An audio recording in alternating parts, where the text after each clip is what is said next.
Hello everyone. स्वागत है आपका मेरी फ़र्स्ट यूट्यूब वीडियो में, जिसमें आज हम पढ़ने जा रहे हैं हमारा इंग्लिश DSC 102 का फर्स्ट चैप्टर, जिसका नाम है डेलिवरेंस। डेलिवरेंस एक कास्ट बेस पे स्टोरी लिखी गई है प्रेमचंद जी द्वारा, जिसमें उन्होंने बताया गया है कि इतना सब कुछ अच्छा काम करने के बावजूद एक कास्ट के बेसिस पे एक इंसान के साथ क्या किया जाता है। तो ये स्टोरी स्टार्ट होती है दुखी और झुर्रिया नाम की हस्बैंड और वाइफ से, जो कि अपना घर क्लीन कर रहे होते हैं क्योंकि उनकी बेटी की शादी के लिए डेट निकलवानी होती है बाय पंडित घासीराम। पंडित घासीराम जी के पास वो जाती हैं, कैसे वो उनको क्या बोलते हैं, यही चीज़ इसमें सब डिस्क्राइब किया गया है। तो हम शुरू करते हैं हमारी स्टोरी।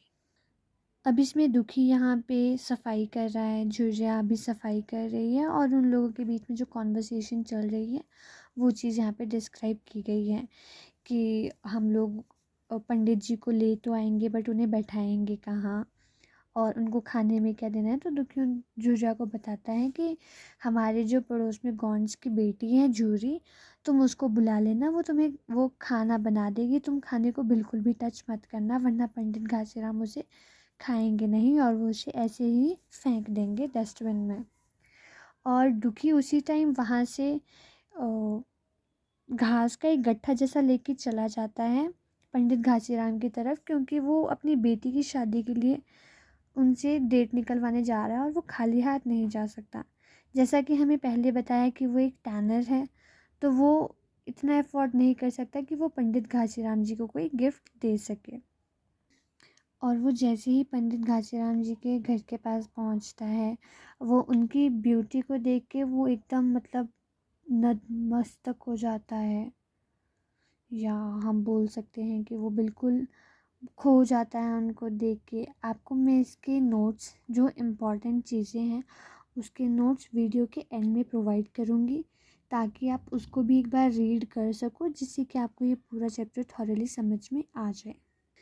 फिर जब वो दुखी पंडित घासीराम जी से मिलता है, वो उनको बोलता है कि पंडित जी ऐसे ऐसे मेरी बेटी की शादी है, उसके लिए डेट निकलवानी है। तो पंडित घासीराम उसे टाल देता है ये बोल के कि उसको बहुत सारे काम करने हैं। दुखी बोलता है कि आपके जो भी सारे काम है वो मैं कर दूंगा।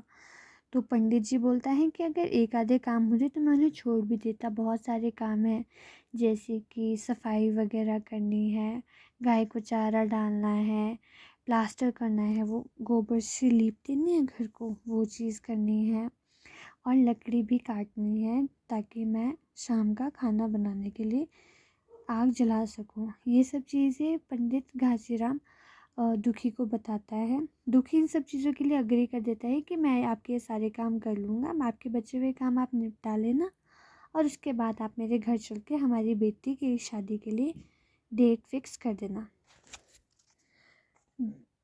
दुखी ने सुबह से कुछ भी नहीं खाया पिया होता है, वो भूखे पेट आया होता है ये सोच में कि पंडित जी उसका काम तुरंत कर देंगे। बट जिस तरह पंडित जी ने उसको अपने सारे काम बता दिए, अगर दुखी खाना खाने के लिए वापस घर जाता तो क्या पता पंडित जी मना कर देते।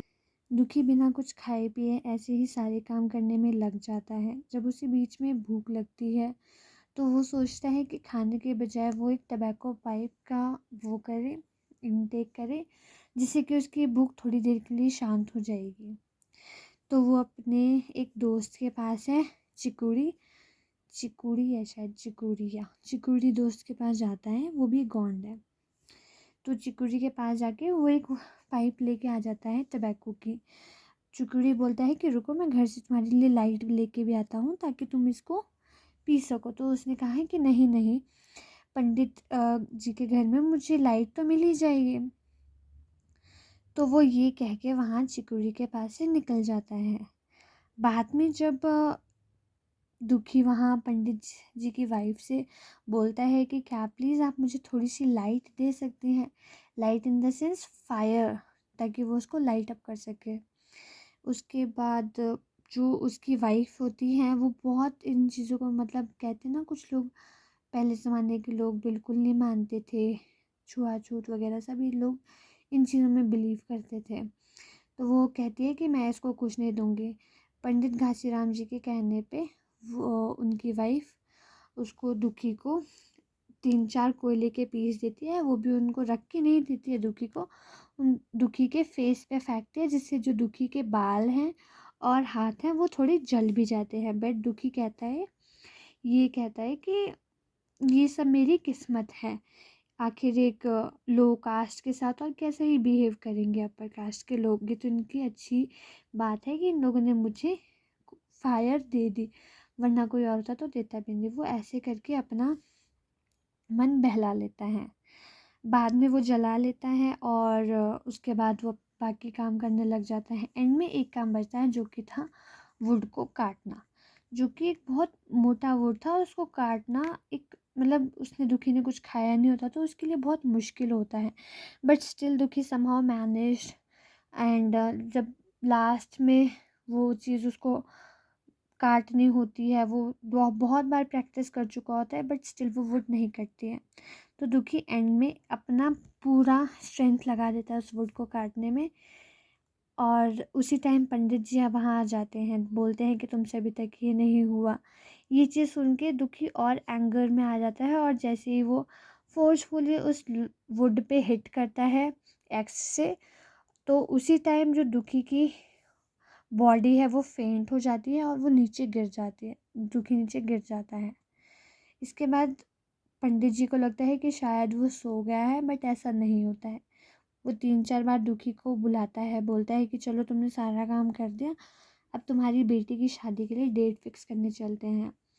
बट दुखी कोई रिस्पॉन्स नहीं देता। एंड में उस पंडित जी को पता चलता है कि दुखी तो मर गया है। अब इतने ही पे ये स्टोरी ख़त्म नहीं होती है। पंडित घासीराम उसके घर वालों को बोलता है कि आप इसकी डेड बॉडी यहाँ से लेके चले जाओ, क्योंकि हम ब्राह्मण हैं और हम एक टैनर की बॉडी को टच नहीं कर सकते हैं। बट जो दुखी का दोस्त होता है चिकुड़ी, वो बोलता है कि नहीं, आप लोग कहीं नहीं जाएंगे, दुखी की बॉडी को टच नहीं करेंगे। इस पंडित जी की वजह से ही हमारे दुखी की जान गई है, और अभी उसको उठाने के लिए भी हमें बुला रहा है। एक दिन पंडित घासीराम वेट करता है, किसी तरह सोता है, बट द नेक्स्ट मॉर्निंग पंडित जी उसके पाँव के अंगूठे पे टाई कर देते हैं रोप, और उसको घसीटते हुए एक जंगल में छोड़ आते हैं, ताकि जो वल्चर्स और जैकल्स वगैरह हैं वो उसको खा लें।